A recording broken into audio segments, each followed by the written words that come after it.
Hello and welcome to the channel. Today we are in the Southern Philippines in the city of Davao, and we're going to talk about the pros and cons of staying or living in Davao City. We're going to talk about the cost of living. We're going to talk about infrastructure. We're going to talk about remote work, what it's like on the ground here, and basically a broad stroke of all the pros and cons of living in Davao City. So join me, let's go take a ride and look around this city at different locations and things that there are to do.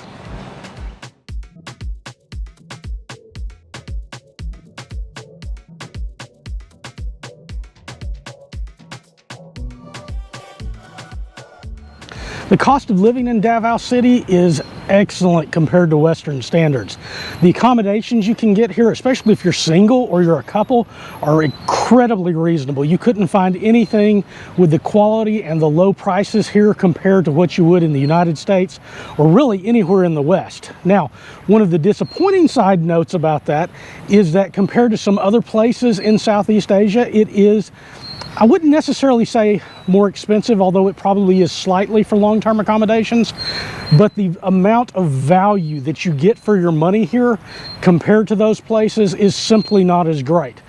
Also, if you are here on a short term, so you're not staying here long term, you're only coming in for 30 days, 60 days, 90 days, you are going to find obviously that the prices are more expensive than what you would pay if you were here for a year. And unfortunately in Davao, I have found that a decent quality mid-tier hotel or even the Airbnbs are so much more expensive, probably twice as much as many other countries in the region. Now the good news is compared to Manila and even in Cebu in many cases, you can get a much better deal here in Davao than you can in those places internally in the Philippines. Obviously, if you're going to stay long term and you go out to the provinces, you can actually get even better rates there, but you are paying a little bit of a premium in Davao because of the location and the benefits that you get for that location. Other costs of living, food-wise and stuff, I find it's a little bit more expensive in some cases in the province than the provinces for fresh vegetables and things, but in some cases, such as imported goods or pre-prepared goods, I find that it's about the same as in the provinces, or actually even in some cases a little cheaper. The infrastructure in Davao City, unfortunately, is not that great compared to lots of different places, even in Manila, where I thought the infrastructure was really pretty good, in Pasay City, where I stayed at. But the roads are not very well maintained here. They're not in good shape. Moving up to parking can be treacherous. Sometimes you'll see potholes in the middle of the road that are barely marked. And as a result of that, it's not the safest place to drive. You have other infrastructure problems. Just to give you an example, this is a pretty good street, but here is your storm drain system right there in the road, and not so good. And so then if I walk up to this area up here, you're gonna see when we get there, the construction that is going on between where I usually go and get my coffee in the mornings, and I come over to this park, and then I head over to Crocodile Park across the bridge.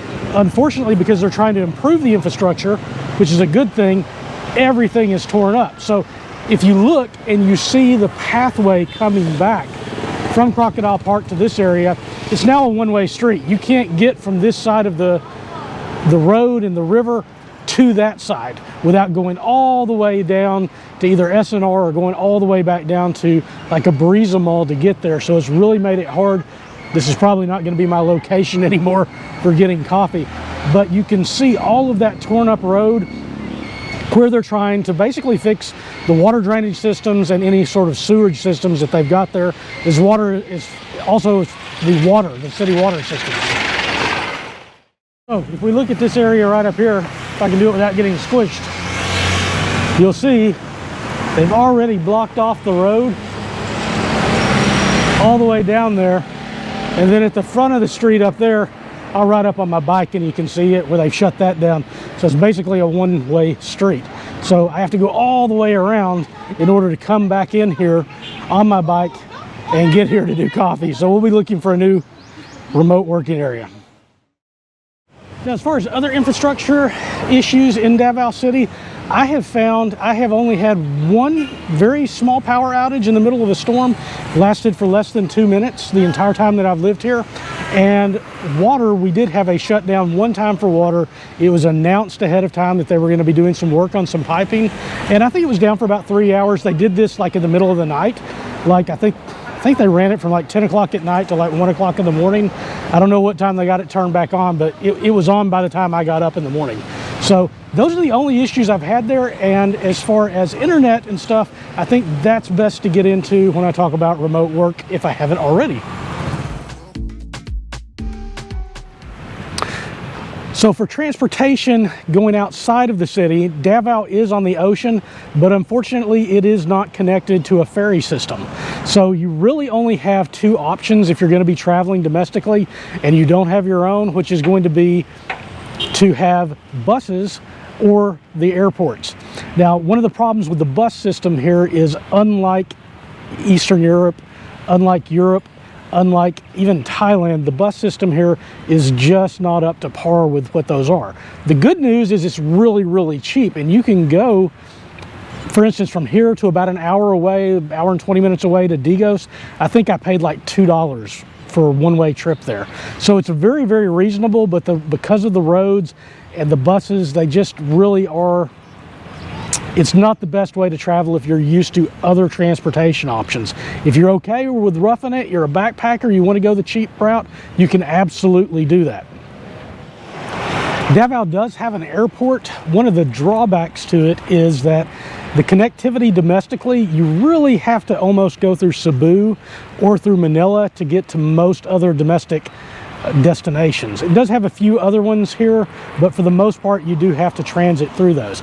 It is good that it has an airport because you are at least able to get out compared to being in the province. Like when I was living in Digos for 8 months, I'd have to travel at least an hour and a half just to get to an airport. So now, if you're living in the city of Davao, at least you've got one nearby.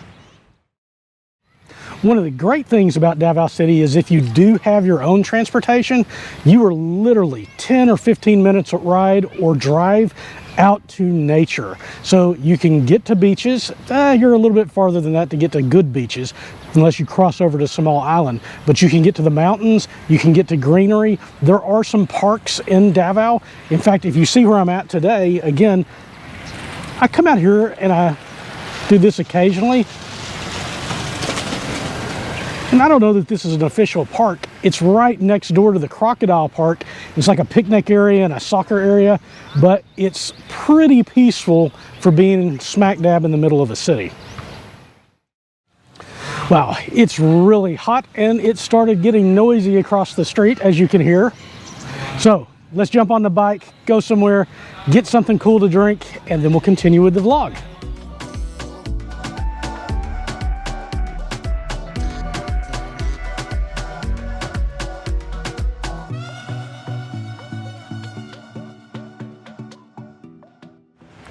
Now for domestic transportation, if you're coming into Davao, the truth of the matter is you can be perfectly okay staying within the city and never owning your own transportation.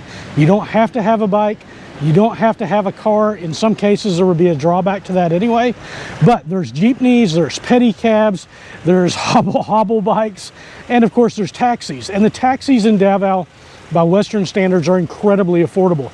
The most expensive taxi ride that I had the entire time that I was in the city was on Valentine's Day, actually, and I was going from one side of the city, I'm not kidding, all the way at SM Lanong, past SM Lanong, all the way back to the other side of the city, and traffic was just backed up completely. It was standstill, and I think it was 210 pesos for the taxi fare. So a little over right at $4 US, which is nothing in the West, but for here, for such a long taxi ride, that's expensive. Most of the time, if I'm in the area between, let's say, G Mall and Abriza Mall, that whole area in the center, all the way back down to Chinatown, I'm usually looking at around less than $2 for a taxi ride, or right at $2. It's not very expensive at all. The traffic in Davao is really bad when it's bad. Today's not so bad. This is the main drag, JP Laurel. You can see going the other way, it's starting to get congested down there. And then going back here, this always gets congested going up towards the medical school. So realistically, the traffic here is worse, in my opinion, than what I saw when I was in Manila. Although Manila has terrible traffic and it's congested, it at least flows slowly. Sometimes here, it gets like standstill traffic and just doesn't move. Not a lot of traffic control devices, a lot of it's manual, just police officers going out to different locations and manually trying to move the traffic. Well, that's all fine and dandy during a, you know, I guess when it's dry outside, like today, where it's really kind of nice. But you get 2 months of rain like we've had, I wouldn't want to be standing in the middle of the road directing traffic. And because of all the traffic and how congested it is, that's one of the drawbacks, I would say, to having a car or owning a car in Davao. Realistically, if I did have a car in Davao, I would probably use it when I was going to the grocery store to make runs there rather than use a taxi when I was doing like weekly shopping or something. And I would use it to basically get out of town and to take the family out of town. When you do have a family, that makes a difference because you're really not going to plop everybody, or at least I'm not going to, on the bike. I know Filipinos can get away with it. I'm not nearly good enough with a motorbike to even try to attempt that. And motorcycles are a completely different thing. With those, and I have a bike here in Davao, is I'm able to weave in and out of traffic. I'm able to go into the bike lanes and stuff. I can go down side streets and I can bypass a lot of that traffic. So most of the time, I'd say 80–90% of the time, it doesn't affect me as much. So if you were gonna live here long term, I would definitely suggest having a scooter or some sort of transportation like a motorbike so that you can get around town and you're not having to take a taxi everywhere you go. By the way, if you're interested in Davao City, I'm going to put up a very, very long video. It's probably going to be an hour's worth of information, very, very detailed about if people who are interested in moving here or coming short term with all of the different things. It's not something that YouTube is going to like because it's going to be so long. Be in the members only area, so you guys that are members, that's original content that you'll be able to see much, much, much more detailed than what this video is going to be about, which is already probably too long for YouTube as it is. Remote work is one of my favorite categories that I always look at when I go to a city because it's what I do, it's what my friends do, it's what people that I talk to about traveling and stuff do because they've got to make a living while they fund their travels. So here in Davao City, if you are doing remote work, unfortunately Davao is a lot like Eastern Europe and some other places that to get outstanding reliable internet, that fiber that is just as good, in fact better than anything I had in the United States, you have to do long-term contracts for the most part. So it's very difficult to do that. So if you're here long-term, my remote access is better than anything I ever had in the United States, both at my law office when I was practicing as an attorney, as well as my home where I had the highest speeds that were available from, I think it was Charter Communications back then. Now, it's a little bit different if you're coming here temporarily than if you're here long term. Now for temporary remote work, it's a totally different story in Davao City.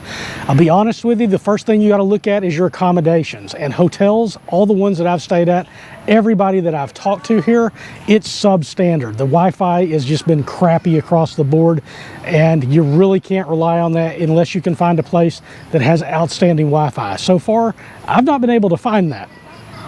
Now, secondary is you can stay in Airbnbs, and these I have found some success in when I have stayed in them. As much as I dislike Airbnb, when I have messaged hosts there and asked about what their Wi-Fi was or what their internet was, they have been completely honest. And sometimes they will come back and they'll tell me that they're only getting 5 or 10 megabytes, and sometimes they're telling me they're getting 50 or 60, even more. Every single time I have gone to one where they have told me that, it has met or exceeded what they told me. They have been really honest.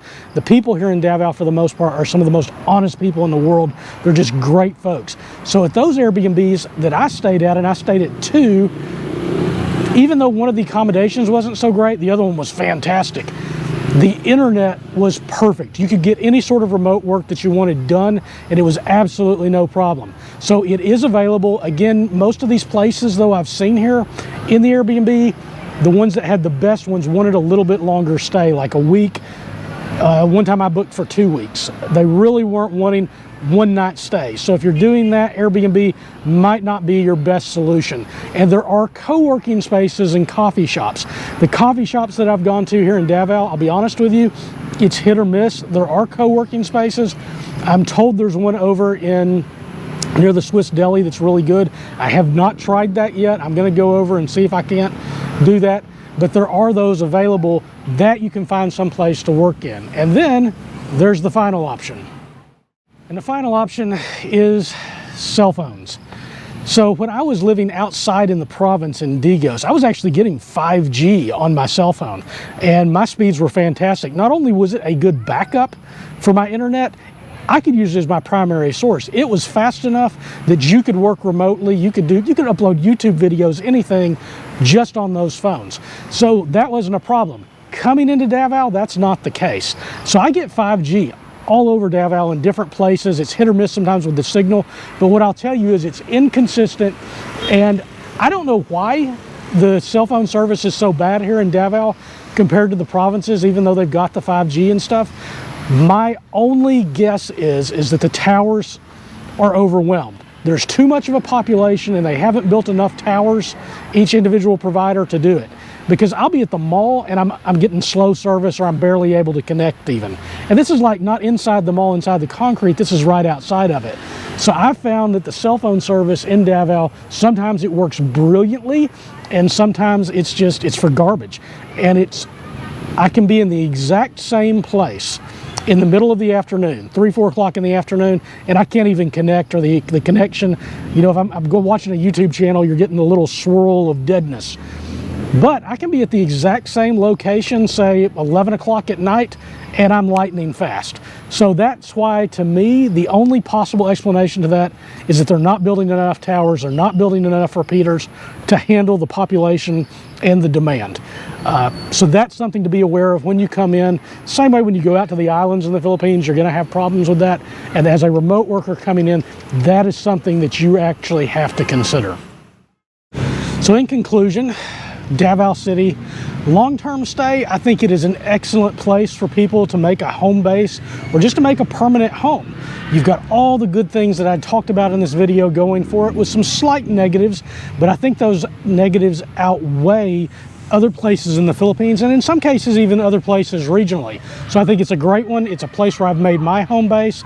Now, if you're a short-term traveler coming here for 30 days, a week, 2 weeks, there are some things to do.